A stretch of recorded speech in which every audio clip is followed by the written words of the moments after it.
Hey guys, so I'm gonna try something new here.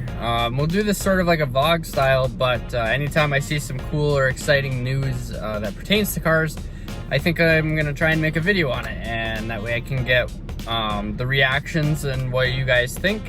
So something caught my eye earlier, and it kind of came out of left field. So you may or may not have seen the Alfa Romeo Stelvio, which is their new like sport SUV.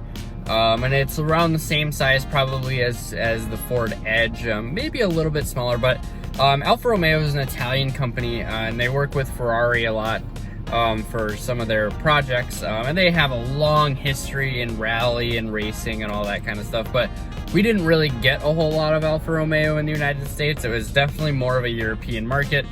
But recently we've started getting more of them. I believe the first modern Alfa Romeo to make it to the United States was the 4C. And that's a small mid-engine rear-wheel drive sports car. Awesome little car. But there was nothing really quite like it on the market. And, you know, it seemed to do okay, but you really don't see that many of them. Along with the Stelvio, they have the Giulia. Now, there's actually one in the parking lot just a few spaces down, but I'll also attach a picture so you guys can see that. But that's a four-door sedan, and personally, I always thought they were gorgeous looking, and they have a few different engine variants, but their top one is called the Quadrifoglio, and that's kind of a mouthful, and it's kind of hard to say, but so a lot of people just call them like the QV. Or the Q, and so that has a 505 horsepower twin turbo V6, and it sounds incredible, like most Italian cars do, and it's definitely more of a sports oriented vehicle. I think its main competitor would have been like the BMW 3 Series, and maybe like the Mercedes C-Class in a way, but you know, more of the high performance luxury small sedans. And I think they did really well. However, Alfa Romeo has this long history of lack of reliability.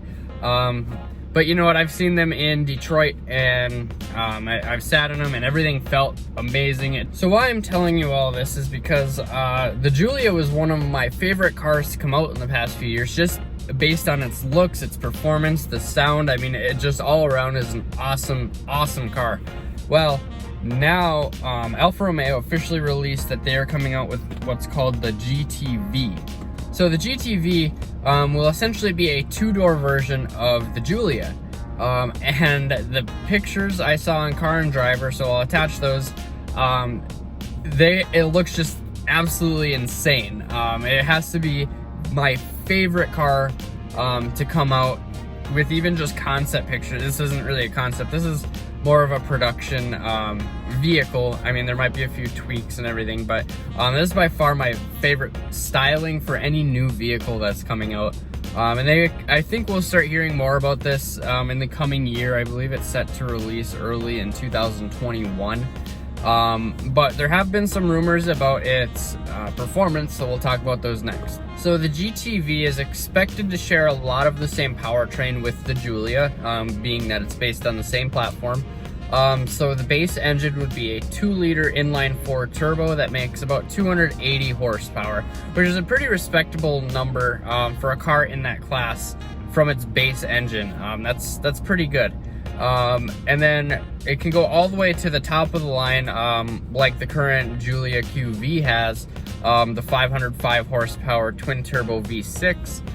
But there's also rumors that Alfa Romeo will be developing a hybrid system, so the car will have that 500 horsepower V6, but will also be paired to 2 electric motors, and that should put it over the 600 horsepower mark. Now, these are mostly rumors, but it's something that I could definitely see happening, especially with the way all of the power plants are going nowadays.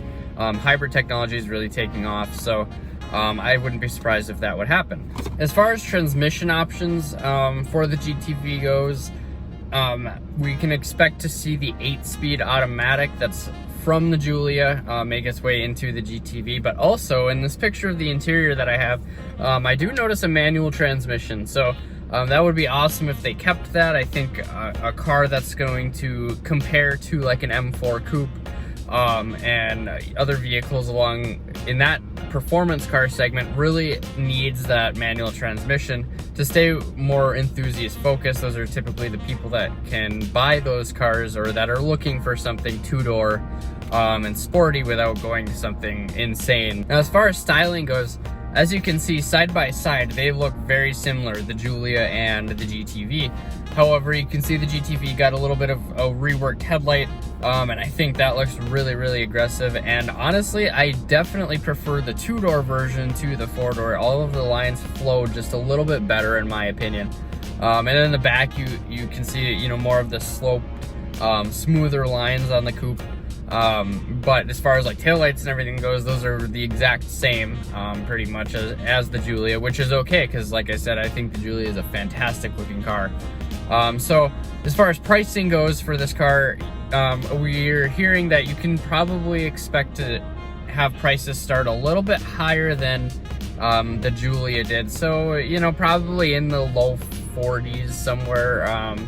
I would assume that's where the pricing is going to be. And I will keep on this car for quite a while, at least until it comes out, because I really, really love it. And I will even see if I can try and get one to review. It'd be quite a while in the future, but I mean, overall, just the exterior looks and the interior is almost exactly the same as the Giulia was, just obviously in a more confined space, and that's not a bad thing. They are gorgeous inside and out, and that 500 horsepower power plant is pretty amazing. And if they could pair hybrid motors with that, I think that'd be really, really cool. Granted, I'm sure those then would get very expensive. But that's just a quick thing I wanted to share with you guys. Let me know what you think about doing these sort of videos, car news, that sort of thing, and other vlogs. I know I did a poll on Facebook, and most of you want vlogs, so I'll probably start doing that a little bit more.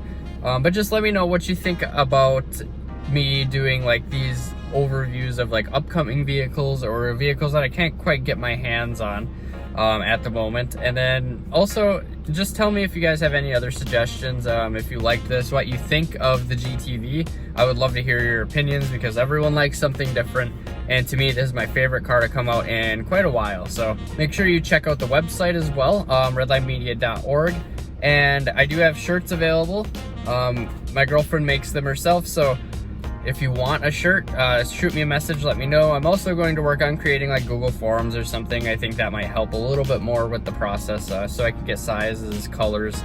We can make them in all kinds of different colors. So just let me know what you guys would like, and thanks for tuning in. Have a great day.